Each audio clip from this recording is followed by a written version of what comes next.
ശങ്കരൻ വിചാരിച്ചാലേ എന്തെങ്കിലും നടക്കൂ. നോക്കട്ടെ. ഒരു മുഖ്യമന്ത്രിയാണ് CPM-ന്റെ മുഖ്യമന്ത്രി. പക്ഷെ ആ മുഖ്യമന്ത്രി ഒരു നല്ല മനുഷ്യനാണെന്ന് പോയിട്ട് ഒരു രീതിയിലും അംഗീകരിക്കാൻ കൊള്ളാത്ത ആറ്റിങ്ങൽ രാമകൃഷ്ണന് തെറ്റില്ല മേനെ.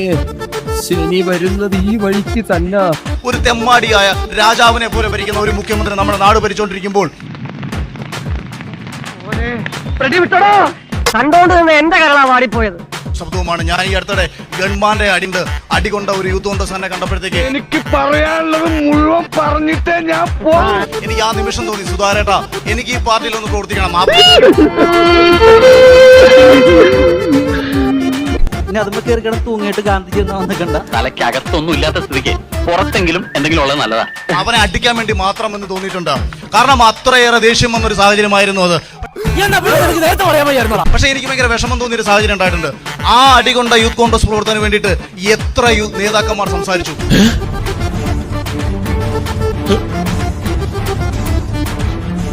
വൈകിട്ടാണ് പിന്നീട് പലരും സംസാരിച്ചത്. അങ്ങനെ ആവരുത്. എന്റെ ബിസിനസ് എന്നൊക്കെ പറഞ്ഞ ഒരു തരം ചുറ്റിക്കളിയാണ് ശിവൻകുട്ടി. ഓ അത് ശരി. അപ്പൊ ക്ലച്ച് ഇടുമ്പോ ഗിയർ അമർത്തണം അല്ലേ? അടിച്ചാൽ കരയുന്ന കാലമല്ല, അടിച്ചാൽ തിരിച്ചടിക്കേണ്ട കാലമാണ് ഉണ്ടാവുന്നത്. പരിചയമുള്ളവരെ തന്നെ ഇരിക്കുന്നത് നല്ലതാ. അഹിംസയുടെ കാലമൊക്കെ കഴിഞ്ഞു എന്ന് മനസ്സിലാക്കാൻ കാര്യം വിനാശായ ചതുർഭുജം എന്നാണല്ലോ ഇന്ത്യൻ കോൺഗ്രസ് നശിച്ചുകൊണ്ടിരിക്കുന്ന സാഹചര്യം എന്ന് തിരിച്ചറിയാൻ ഓരോ കോൺഗ്രസിനും മനസ്സിലാക്കണം. അന്നത്തെ കമ്മ്യൂണിസ്റ്റ് പാർട്ടിയല്ല ഇന്നത്തെ കമ്മ്യൂണിസ്റ്റ് പാർട്ടി. സാഹചര്യം മനസ്സിലാക്കി പ്രവർത്തിച്ച ഒരു കണ്ട ഭ്രാന്താണെന്ന് ആരും പറയില്ല. പിണറായി വിജയന്റെ അപ്പിയെടുത്ത് സ്വർണമാണെന്ന് പറഞ്ഞു കൊടുത്തു കഴിഞ്ഞാൽ മര്യാദ ബുദ്ധിയില്ലാത്തൊരു മനുഷ്യൻ എങ്ങനെ പഠിപ്പിച്ചെടുക്കാനാ? അതുകൊണ്ട് ജുവലറിയിൽ വിൽക്കാൻ ശ്രമിക്കുകയും ആ ജുവലറി ഇരിക്കുന്ന ഒരു മുതലാളി പറയുകയാണ് ഇത് സ്വർണമല്ല ഇത് അപ്പിയാണെന്ന് പറഞ്ഞു. എന്റെ ആരെങ്കിലും ആണോ? എന്റെ ഫ്രണ്ടാ.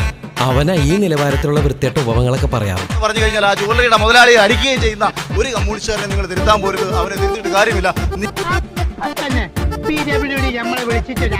എതിരാളി ശക്തനാണെന്ന് തിരിച്ചറിഞ്ഞുകൊണ്ട് അവനേക്കാൾ കൂടുതൽ കരുത്തായി മാറുക, അവനേക്കാൾ കൂടുതൽ കരുത്തനായി ഇവന്മാരൊന്നും ജീവിതകാലത്ത് നന്നാവില്ല. അയ്യോ sorry sir, it's A part of the investigation.